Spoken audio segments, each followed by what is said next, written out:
Assalamualaikum dan selamat pagi anak-anak ibu. Pada kesempatan kali ini kita akan belajar tentang tema 7, subtema 1, pelajaran IPS.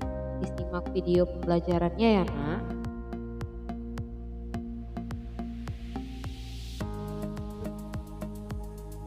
Masuk ke materi pembelajaran IPS tentang mengidentifikasi faktor yang mempengaruhi keragaman di Indonesia.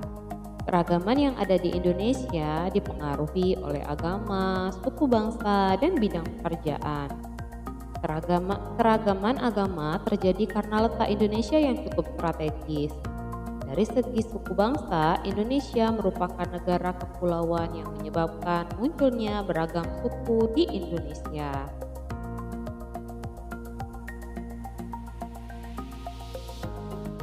Dari bidang pekerjaan, keragaman muncul karena dipengaruhi kondisi alam dan kebutuhan manusia. Sebagai contoh, masyarakat yang tinggal di dataran tinggi tentu memiliki aktivitas dan kebutuhan yang sedikit berbeda dengan masyarakat yang tinggal di pantai. Keragaman agama, suku bangsa, dan pekerjaan merupakan kekayaan bagi negara kita. Kita harus saling menghormati dan menghargai agar tercipta persatuan dan kesatuan di Indonesia. Sikap persatuan dan kesatuan dapat dilakukan dengan cara-cara berikut. Yang pertama, mau berteman tanpa membeda-bedakan agama dan suku bangsa. Kedua, menghormati teman yang sedang beribadah seperti tidak mengobrol di dekat teman yang sedang beribadah. Ketiga, tidak mengganggu teman karena memiliki logat bahasa yang berbeda. Yang keempat, menghormati setiap pekerjaan yang kita temui seperti menghormati petugas kebersihan di sekolah.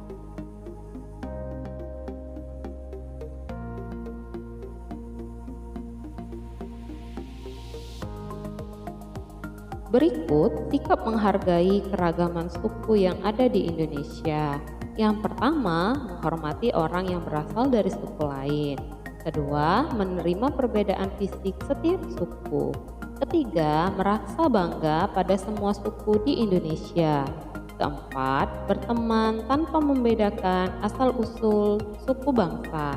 Kelima, mendukung kegiatan masyarakat meskipun berbeda suku.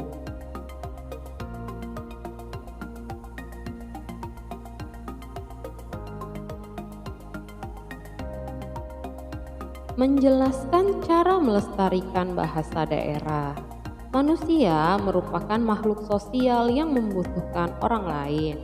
Saat berinteraksi dengan orang lain, dibutuhkan bahasa untuk berkomunikasi. Walaupun memiliki bahasa pemersatu yaitu bahasa Indonesia, Indonesia juga memiliki beragam bahasa daerah.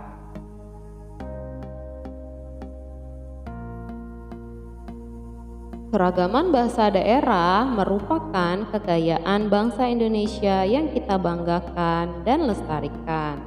Berikut sikap yang dapat kamu lakukan sebagai siswa untuk melestarikan bahasa daerah. Yang pertama, bangga saat menggunakan bahasa daerah. Kedua, menghargai teman yang sedang menggunakan bahasa daerahnya.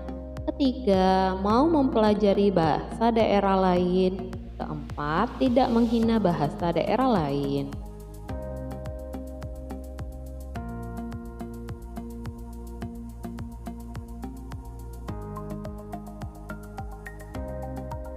Keragaman agama dan kebebasan beragama.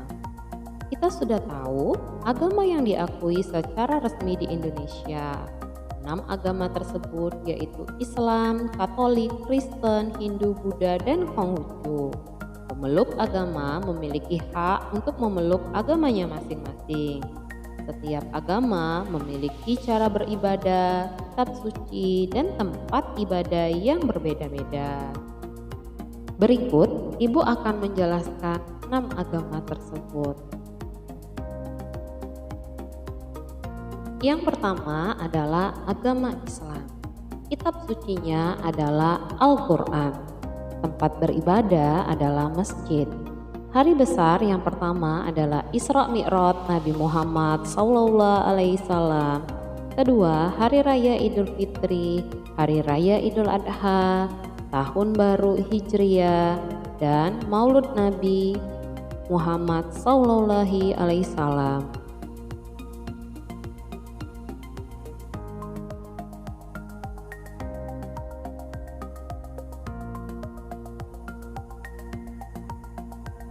Yang kedua adalah agama Katolik.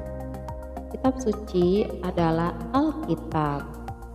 Tempat ibadah adalah Gereja Katolik. Hari besar keagamaan adalah Natal, Paskah, dan kenaikan Isa Al-Masih. Agama Kristen. Kitab sucinya adalah Alkitab. Tempat ibadah Gereja Kristen. Hari besar keagamaan adalah Natal, Paskah, dan kenaikan Isa Al-Masih.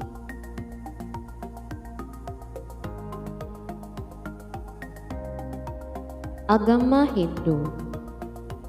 Kitab suci adalah Weda. Tempat beribadah adalah Pura. Hari besar keagamaan adalah Nyepi, Galungan, Kuningan, Saraswati.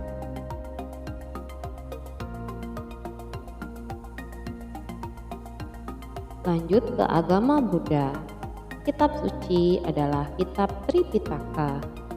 Tempat beribadah adalah wihara. Hari besar keagamaan adalah Waisak, Katina, Maga Puja,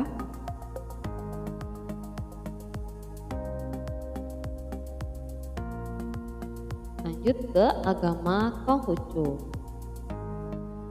Kitab suci adalah Sihua dan Wujing. Tempat beragama adalah Celenteng.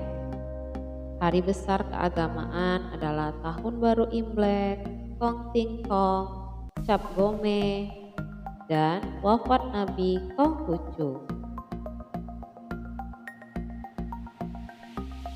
Sikap baik terhadap pemeluk agama lain. Yang pertama adalah mengingatkan orang lain untuk beribadah. Contohnya, mempersilahkan teman yang beragama Islam untuk melaksanakan sholat Jumat. Kedua, menjaga ketenangan saat orang lain beribadah. Contohnya, tidak bermain di sekitar rumah ibadah ketika ada ibadah. Ketiga, menghormati pilihan agama lain. Contohnya, tidak memaksakan teman beragama lain untuk mengikuti ajaran agama kita.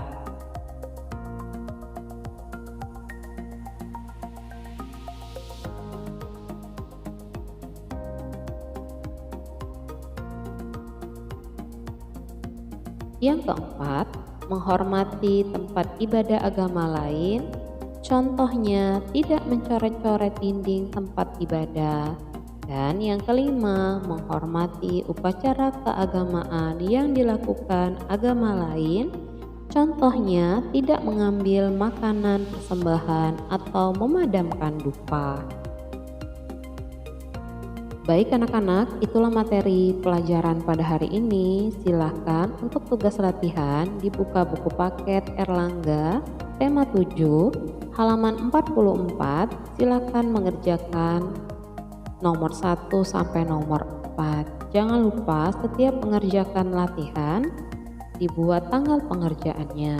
Baik anak-anak, Ibu mengucapkan terima kasih dan selamat belajar.